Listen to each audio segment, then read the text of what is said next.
Hey guys, so this is going to be a little bit of a different video. No music, and I'm going to try my best not to do as many cuts as I normally do. This is just going to be a straight video, and it's just going to be me being honest. Just about a lot of things that have been on my mind and on my heart recently, and I share these kind of things on Lifebury, and I actually have like a little prequel to this video if you want to go watch it. It's right here. Talks about like what's going on in my life right now and what kind of helped me get to this point where I'm about to talk to you. So if you want to pause this video, go watch that, and then come back to this, you totally can. If not, let's just dive right into it.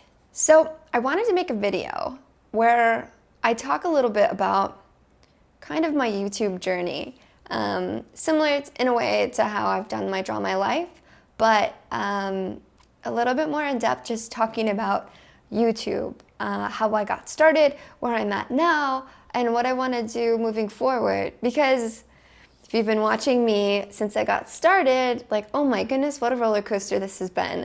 And if you've been watching me in the past couple of years, then you may not be familiar with where it all began. And if you're watching this for the first time right now, I hope this gives you some insight into a YouTuber's life and what it's really like.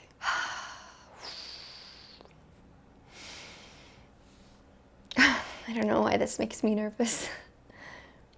Okay, so I got started making videos in 2007. I was watching in 2005, 2006, and I saw all these people making videos that were my age, and I was like, wow, if they can do it, then I totally can. So I read a bunch of blogs on how to edit videos, and I had a friend teach me how to edit, and at the time I was going to Bible college, so I got really invested in their video department, and I learned everything about cameras and transitions and all these, just like the basics of editing. And then I started to think, all right, maybe I can do this for myself. Maybe I can do what all these other people are doing and put myself out there, and let's just see how it goes. And that's what I did. On the weekends when I didn't have anything to do, I would sit in my room and try and think of a funny, clever video idea. Now that usually revolved around something that had happened during that week. I think I got a new pair of shoes one time, and I was really excited, and I talked about the shoes, and then I went into a skit about like what I can do with my new shoes and why they're so great. And I like ran around my room, just little tiny things, and that would be my video for the week. That's what I would post. Other times it was just me doing a lip dub to a song that I was really into and just needed to get it out of my system. That's usually what I did. I would listen to a song over and over again, and then that would manifest itself into a video. And I would take the lyrics really literal, and I'm like, that would be really funny if this happened, and then I would get my brother David behind it. And we would spend our entire weekend not knowing anything about cinematography necessarily, but just trying to put something together, and people would like it, and it was really great. It was fun.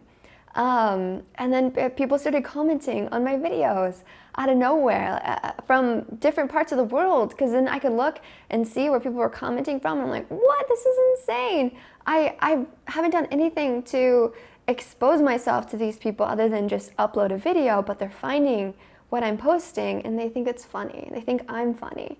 And at that time, in 2007, 2008, I wasn't really very confident in myself. And the crazy thing about being on YouTube from then to now is you guys have seen me through almost all of my 20s.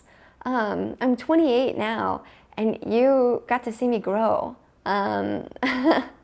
Become a woman and really find myself, which is crazy. But at that time when I started, I had a really hard time loving myself, and I had a hard time making friends. I had a hard time just with everything, with just life in general. I was always inside my head, way too much, overthinking everything. I'd hang out with someone, and then right after I'd think about all the things that I said, and maybe if I had said something wrong to offend them, and then almost want to text them and be like, hey, sorry if I said this and offended you, and then in the back of my mind I'm like, don't do it, because then they're going to think you're crazy. And that's just the kind of person I was, just so self-conscious.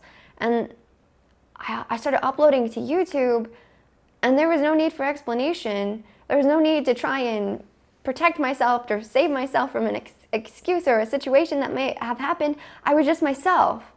And people like that, and they subscribe to that, and they could get behind it. And I would turn on a camera and not think about anything.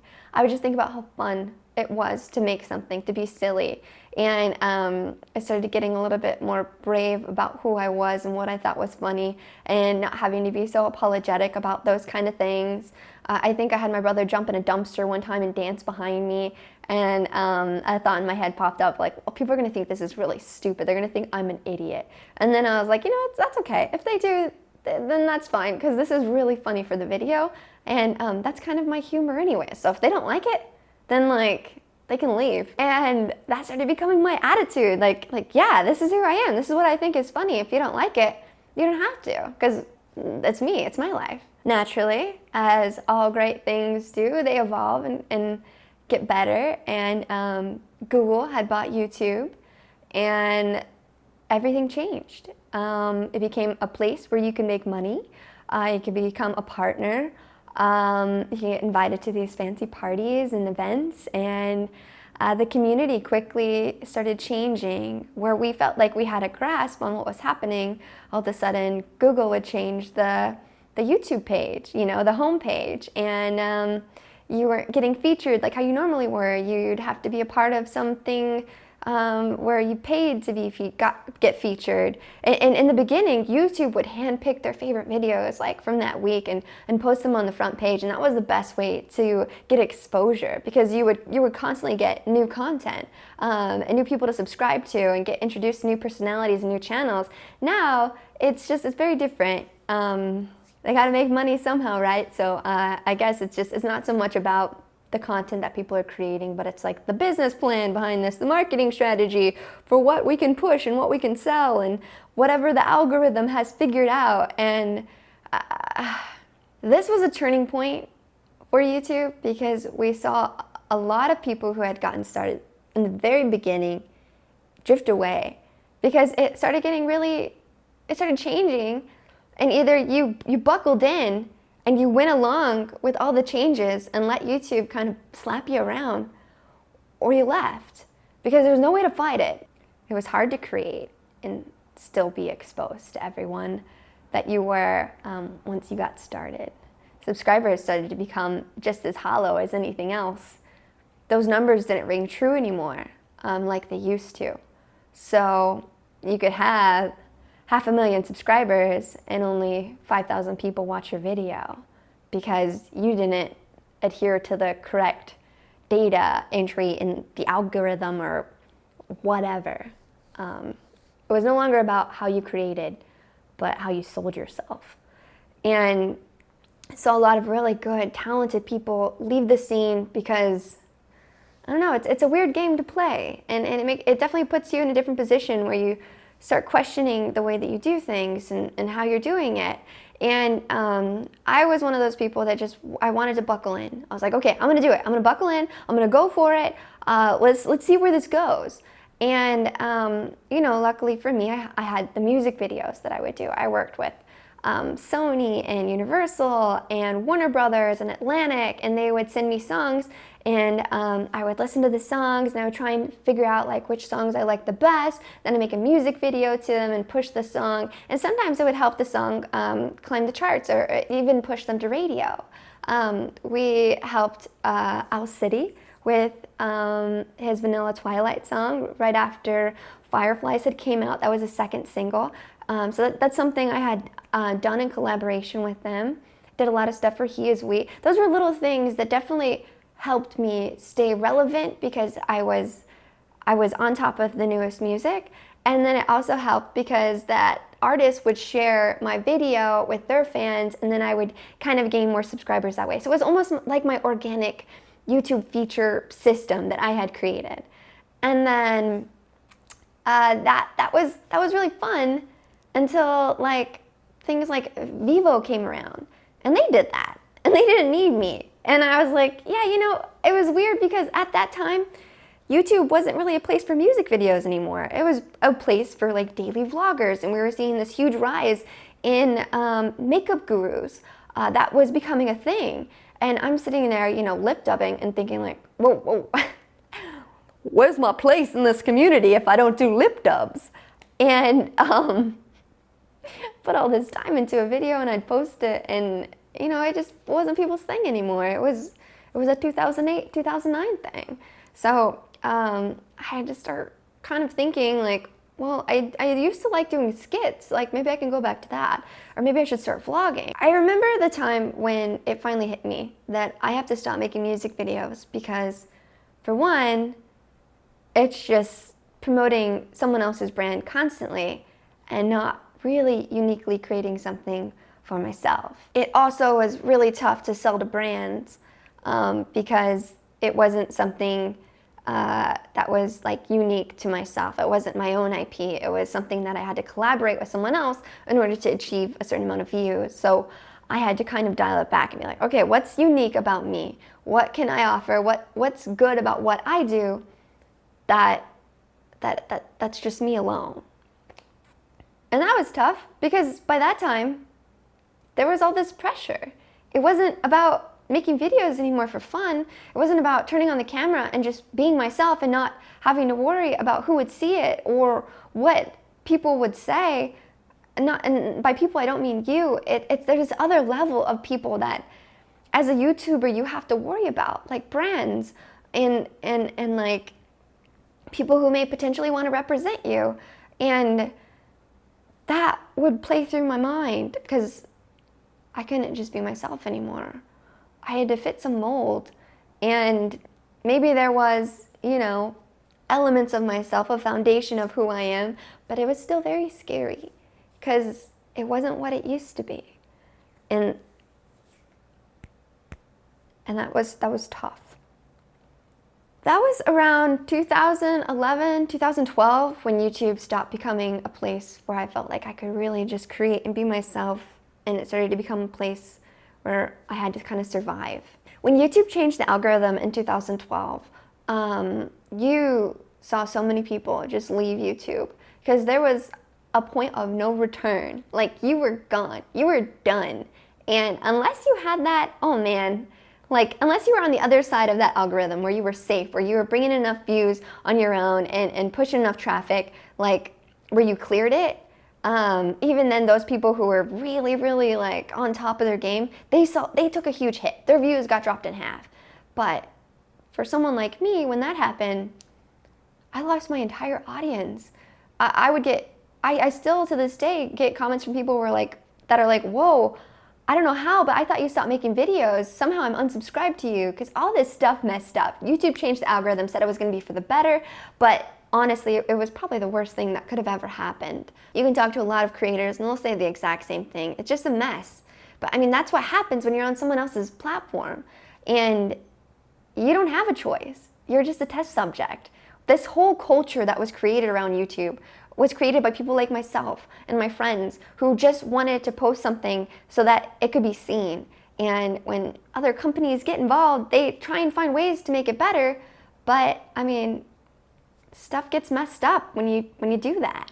So when that happened, I had a real moment of oh no, I don't know who I am anymore. I don't know who I am on YouTube. And I'm sinking so quickly.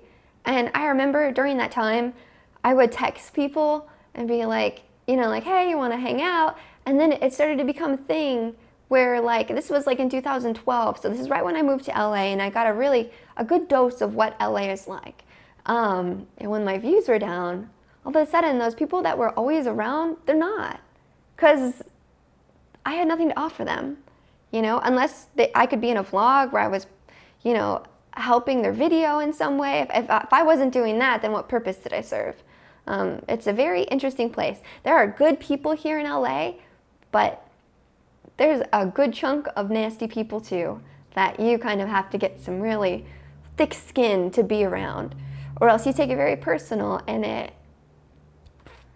you beat yourself up over it. So once that happened, and I was like, oh man, all the friends I thought I had, I don't.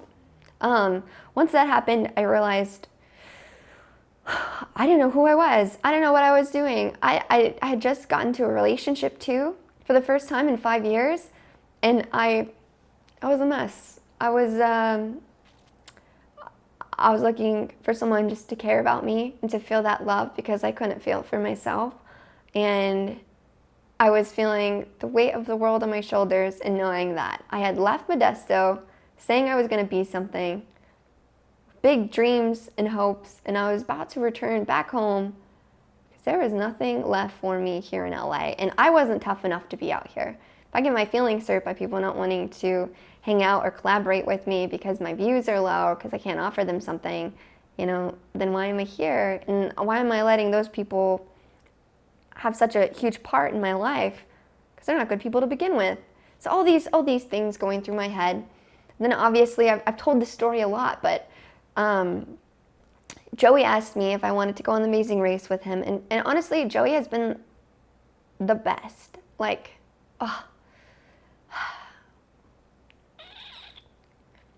Joey has been one of those friends in my life where when everything was down, he'd try and help me with my YouTube channel and try and figure out a way that I could make my videos better. And he'd collaborate with me and, inspire me and get me pumped up again because he had to start over completely.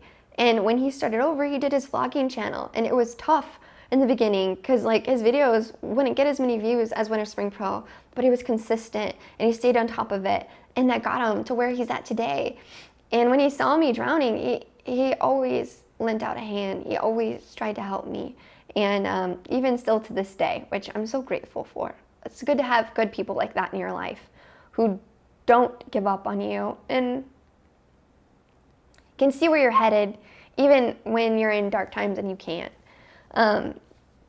That's when Joey asked me to go on the Amazing Race with him, and man, the thought had crossed my mind, why am I going to go on this show? I'm such a failure. I'm such a loser. People don't want to do brand deals with me because my videos aren't unique enough. People don't want to be my friend because I have nothing to offer them. Now I'm going to go on a reality TV show and I'm going to embarrass myself because I'm not strong enough or not smart enough, don't have a good enough personality. All these things went through my head. What else did I have to lose? I was heading back home to Modesto. And I know that's not the most horrible thing in the world, but that felt like failure. So I said yes, and we went through everything, and we didn't get it. And when we didn't get it, I was like, yeah, this is what I deserve. This is who I am. Time to pack my bags and go home. And a week before they left to go film the show, someone had dropped out, and they called Joey, and Joey had just got his wisdom teeth pulled out. And they're like, you're in, you're going. So Joey calls me, and he texts me, he's like, we're going on the race. Someone just dropped out. I'm like, oh my God. I've been working out. I haven't been doing anything. I'm really at a low right now. I don't know if this is, I don't even know what to do now. And he's like, let's go. And when I was on that show, that was crazy. Reality TV is insane. You think maybe it might be a little bit fake and you can hide behind some stuff and it's fine, but that stuff is real. Everything we did on The Amazing Race was so real, and there's so much you didn't see behind the scenes that were that tested us beyond what you could have ever even imagined. There was this moment when we were in Switzerland, and Joey was always pushing me, and I was always feeling sorry for myself. He would always push me super hard and get mad at me when I would just give up, because I would, he had said this, is you act like you're weak and you're not, and it's frustrating to see you act like that. And then there was moments where physically I was super weak and I couldn't do it, but it started we were kind of fighting all the way until that episode, and it was really testing our friendship. But I remember we were picking up the cheese blocks, and I was bringing them up to him, 50-pound cheese blocks, and then we had to run up the ski slope to get to the top of the mountain, only to find out that we had lost. But we're saved because Chuck and Winona had a penalty. I'm really doing flashbacks, but that moment will forever be the moment that changed my life. That's the moment I stopped feeling sorry for myself. That's the moment I found out I was a lot stronger than I thought I was. And that if I could do that, then there's nothing I can't do. And that my purpose goes far beyond what I'm capable of and what people think of me. I just gotta start. I just gotta start over. I just gotta start somewhere, and I just gotta go. I gotta put one foot in front of the other and believe in myself. And when I got back from the Amazing Race, that's what I did. I started thinking about all these things that I liked doing and why I didn't do them. And when you first got started on YouTube, you were a certain type of channel. You either did music, or you did DIY, you did cooking, whatever. You were only one thing. And when I got back from the Amazing Race, I'm like, no, I'm not one thing. Jack of all trades, master of none, that's garbage. That's not true for anyone. We're all good at a lot of things, but people want us to focus on one thing, and that's not the truth. I really liked DIY. I really liked cooking. I really liked cosplay. I liked all these random things, and I'm like, I'm gonna try and figure out a channel that can work for that. And if it doesn't work, I'm gonna go home. I had like $3,000 in my bank account. That was supposed to pay for like my rent and all of my bills and everything else, but I invested a good chunk of that into my YouTube channel, getting props and better lenses and different type of sound equipment that could help make my videos better. And I went for it, and it was crazy because at first people hated it. They're like, where's your music videos? I want the old Megan back, da da da da. This is in 2013. I just kept pushing ahead. I was like, no, this is what I want to do. My content's changing. And I got, some would say mean, but I just got very firm about the direction I was heading in because I didn't want to feel bad anymore about what I wasn't giving people. And I just wanted to be myself. So if you ever got one of those comments or heard me speak about it, you have to know that that's the place I was in. I started doing that, and then I started texting people. I started just getting on that grind about being like, all right, let's see who wants to collaborate with me, who wants to make a video, and let's just do it. And it made me feel very vulnerable and very weird because, like, when you don't hang out with people normally, how are you in a position to ask them for a favor? I brought my channel from 200,000 subscribers to 500,000 in just 3 months of collaborating with people. I saw a huge return on my AdSense. That $3,000 like quadrupled from brand deals I was able to do because of that. I was bringing up my numbers. I was bringing up everything, and it was great. And then I broke up with the person I was with. And that was hard because that set me back a tiny bit.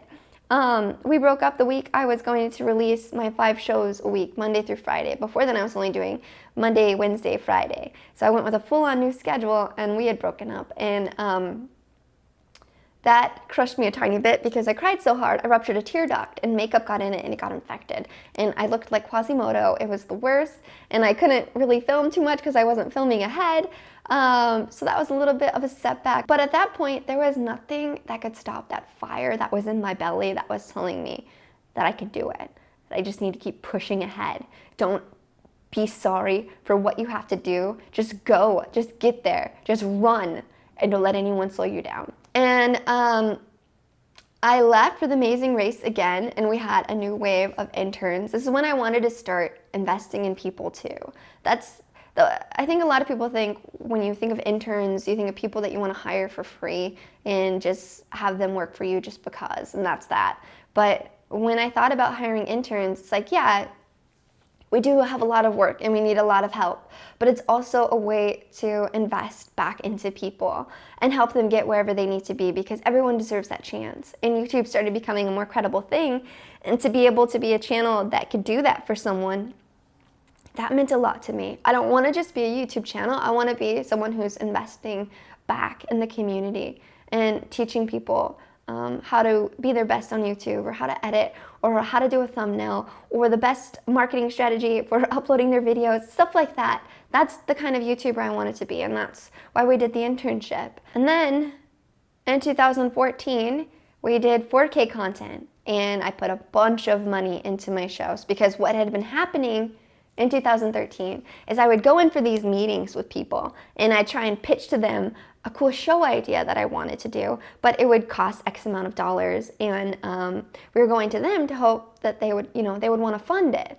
And they would be like, your videos are really cute, but But requires a lot of production. Have you ever done something like that before?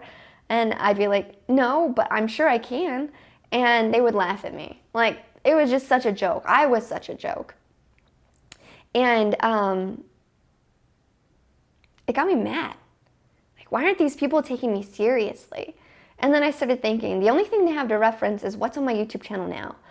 And, you know, I looked in the mirror too, because I didn't take myself very seriously. I didn't start wearing makeup until I was 23 because my mom never taught me.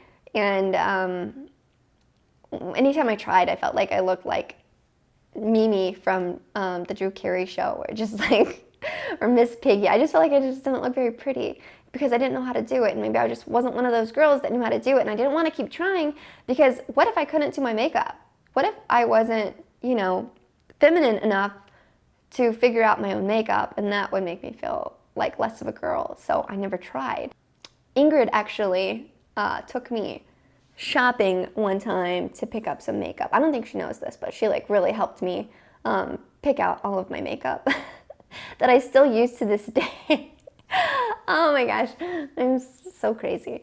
But there was a lot I needed to change about myself.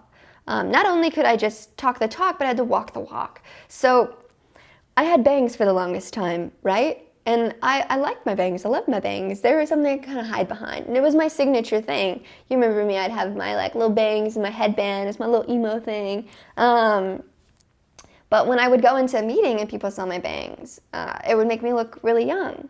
And a lot of times they wouldn't take me seriously. For one, I didn't have the stuff, the knowledge to back up what I was hoping I could do with pitching these shows and stuff.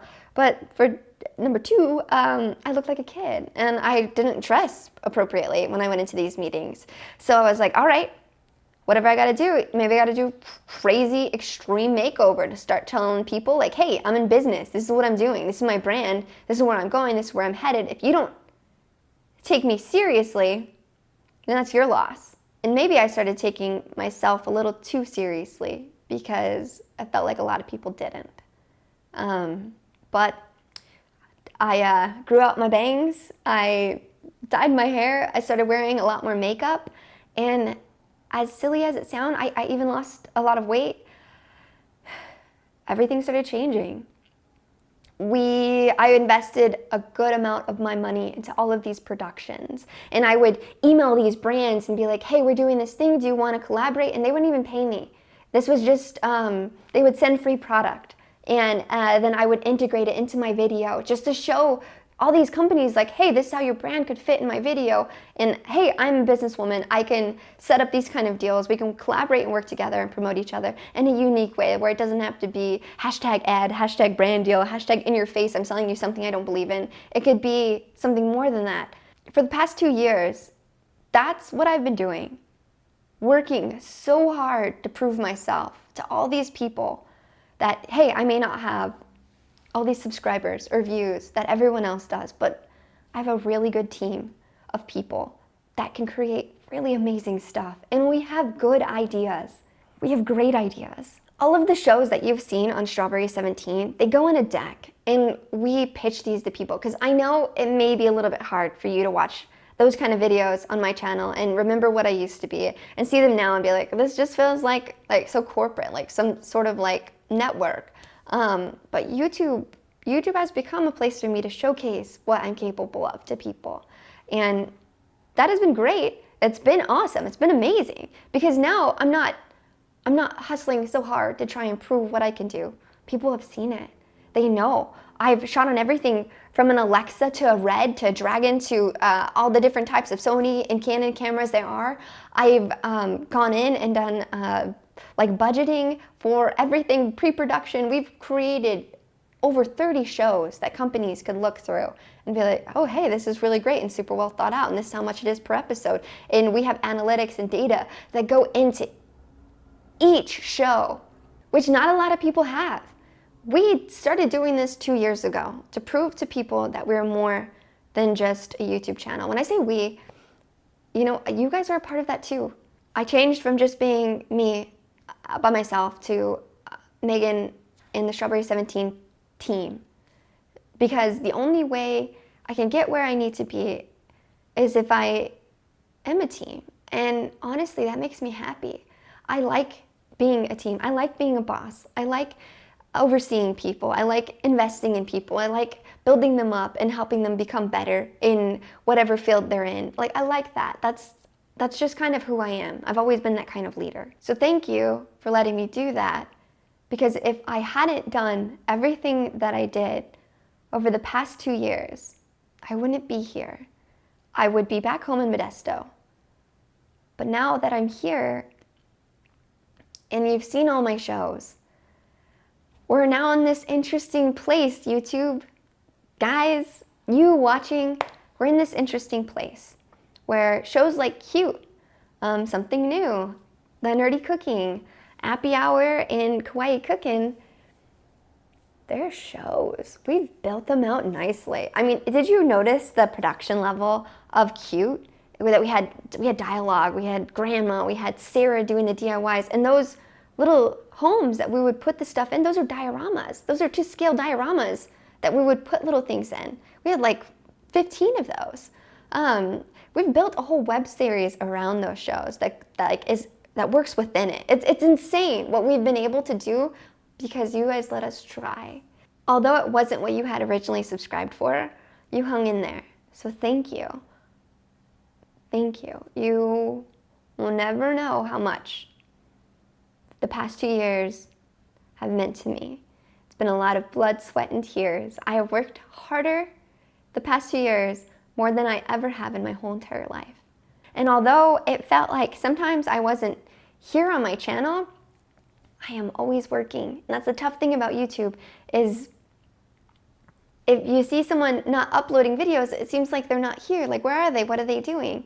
But I have been working super hard on growing my company, making these meetings, setting up all these discussions where these shows that we can create can live somewhere else, because I don't always want to be on YouTube. I don't always want to be stuck here, because the longer I'm stuck here, the more I have to adhere to the change of the algorithm, or, you know, the way sub boxes work, and then they don't sometimes. It's tough being here. And I just want to create at the end of the day. I've learned that I may have started as a YouTuber, but now I'm more of a producer. And I want to produce and create these awesome shows that we have made. And I want to be in them, and I want my friends to be in them. But maybe that doesn't belong on YouTube. You know, maybe the past 2 years of shows that I've been showing you guys, maybe they aren't necessarily YouTube shows. Maybe they belong on a different platform. And that's what we've bundled up all these shows, and now we're selling them to companies and talking to them about it and trying to do them on a much larger scale. And that brings me to where we're at right now. What happens now? Where are you at now? And this last week, I was filming videos and uploading them the same day. Like I would film them in the morning and then I'd edit them all day. Lena would go through and do sound effects and stuff, and then we'd post them. And by the end of that week, I was so tired. I was like, this isn't fun anymore. I feel like I'm just posting just to post, just to, you know, just to have content go up. And I don't know if I 100% love what I'm doing or believe in these videos. I'm not excited about them. I'm thinking about everything that has to go into them before I even post them. With Lifebury, which is my vlogging channel, and Strawberry17 Plays, which is my gaming channel, I don't ever have to worry. I just post whatever. I don't even care. I could look like a hot mess, and I don't even care. I could just be being really silly while I'm playing a game and sucking terribly, but I don't care, because I'm just being myself. And with Strawberry17, I felt like I had to fit a mold. I felt like I had to be this certain person to somebody, or else I wasn't going to be enough. And we fought really hard these past 2 years, and we are. I was enough before I even began that journey, but I had to go through that in order to find that out about myself. That makes sense. But now we're here, and these shows are being worked on. And now I'm trying to figure out, what kind of content do I want to post? What kind of YouTuber do I want to be? What kind of videos do you want to see? But even more importantly, what kind of videos do I want to create? And I think right now we're in a little bit of a transitional period. And I think I'm just going to start posting the videos I really want to post. And I hope that's okay with you. The schedule is going to be a little bit wonky. I'm going to try and post Monday, Wednesday, and Friday. And maybe it'll be an unboxing video of cute or something new, or maybe it'll be something completely different. Maybe it'll be a Q&A. Maybe it'll be just me talking about my favorite things. Maybe it'll just be whatever I want. I just want to get comfortable again to where I feel like I'm talking to you guys and not a brand or company or someone I'm trying to please. I just want to feel like I'm being myself 100% and being authentic to this channel, because that's why I started. That's who I was when I began, and I'm not planning on stopping anytime soon, but that's who I want to be. That's how I want to finish. That's important to me. So things are going to look a little different, and I know I've sold you really hard on my schedule, but everything we've worked so hard to do, we've done it. It's good.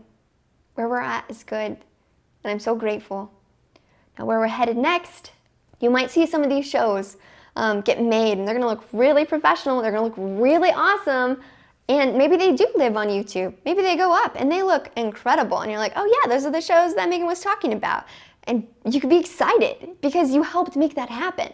Or it may just be me doing a Q&A, or it may just be me talking to you about just whatever. I just don't want to feel the pressure anymore of having to be something I'm not, or having to cater to something I don't believe in, or any of those things. I just want to be 100% myself. So that was the point of this video. Thanks if you made it all the way until the end. I love you guys, and thanks for sticking around.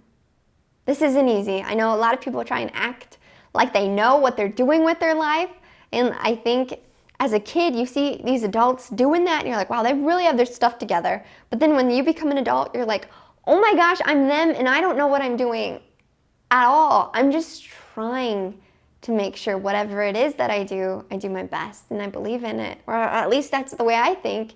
That is something I've become more aware of recently. I can get in a work mode where I'm just constantly working, and then something can set me back where I gain a little bit of a new perspective, where I'm like, oh yeah, I feel this way because I'm not happy. So how do I fix that? And YouTube has always been a place that has made me really, really happy.